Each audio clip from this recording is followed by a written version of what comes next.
नमस्कार दोस्तों, समाज सेवी संस्था Anupama Rai Dandotiya welfare foundation ARD news में फिर एक बार आपका स्वागत है। दोस्तों, अभी आपने देखा कि सतीश सिकरवार जो हर साल जन्मोत्थान के द्वारा जो सामूहिक विवाह कराते हैं और 51 जोड़ों के बारे में उन्होंने जानकारी दी है। उनसे पूछते हैं कि और क्या खास है, क्योंकि इस महंगाई के दौर में जब मध्य प्रदेश सरकार जो लाडली बहनाओं को तो रुपए देती है, मगर जो कन्यादान करती थी, कन्या विवाह करती थी, उस पर उन्होंने रोक लगा दी है, कुछ बंदिशें डाल दी हैं। तो वो कैसे इस कठिन कार्य को पूरा करते हैं?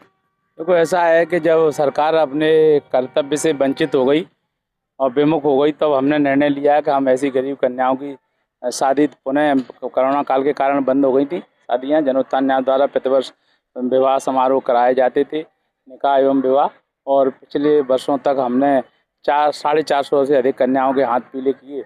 और फिर जब सरकार कराने लगी तो हमने कहा कि अब सरकार द्वारा विवाह कराए जा रहे हैं मुख्यमंत्री कन्या योजना द्वारा, लेकिन सरकार ने मुख्यमंत्री कन्यादान योजना में जिस प्रकार से बंदिशें लगा दी गरीबी रेखा की, उसके कारण अब शादियाँ वहाँ होना बंद हो गई।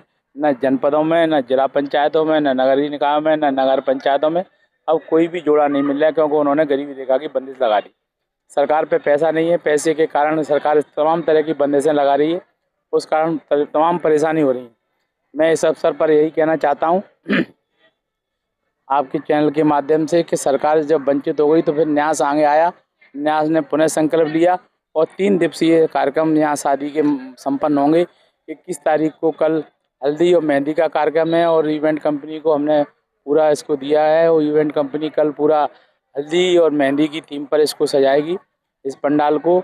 और फिर 22 तारीख को महिला संगीत है, उसमें फिर अलग तरह की थीम से सजाएगी। और फिर 23 तारीख को विवाह होंगे। जीवाईएमसी से सभी विवाह उनके दूल्हा हैं, उनके परिजनों को वहाँ नाश्ता पानी कराकर 9 बजे बारात इंद्रगंज होते हुए और दाल बाजार से राजपागर होते हुए यहाँ स्थान पे आएगी। और इसके बाद जनकपुरी में यहाँ उनका द्वाराचार होगा। उसके बाद विवाह समारोह संपन्न होगा। जयमाला एक साथ 51 जोड़ों की होगी। उसमें हमारे संभाग के साधु संत उन्हें आशीर्वचन देने के लिए, आशीर्वाद देने के लिए आएंगे। और जीतू पटवारी जी हमारे प्रदेश अध्यक्ष मुख्य अतिथि के रूप में। अच्छा, एक चीज बताइए, इस बार सुनने में आया कि आपने भी कहा है कि जो बच्ची हैं जिनका कन्यादान आप कर रहे हैं, एक परिवार की तरह कर रहे हैं। हाँ, निश्चित रूप से परिवार की तरह सारी रस्में हैं ना, उनकी परिवार की तरह की जा रही हैं। किसी प्रकार की कोई समस्या नहीं दी जाएगी। सभी समस्याओं जो भी उनकी विवाह की रस्में होंगी, पूरी रस्में निभाई जाएंगी। जैसे हम अपनी बहन बेटी की शादी करते हैं, बिल्कुल बेटियों की तरह उनको विदा किया जाएगा। अच्छा, देश से और देशवासियों से क्या कहना चाहेंगे? मैं देशवासियों से यही कहना चाहता हूँ, फिजूल खर्ची पे पैसा नहीं खर्च करें। फिजूल खर्ची के पैसे के बजाय हम अगर गरीब कन्याओं के या गरीबों के उत्थान में उस पैसे को लगाएंगे तो निश्चित रूप से उसका हमें लाभ मिलेगा। और जो चूंकि कुछ कन्याएं रह गई हैं, क्योंकि जिस तरह से आपने प्रेजेंटेशन दिया है इस बार, तो आपने इतिहास रच दिया है, क्योंकि एक घर की तरह जैसे आप छत्री समाज के, उस छत्री समाज को आपने गौरवान्वित करके ये विवाह का आयोजन किया है इस बार।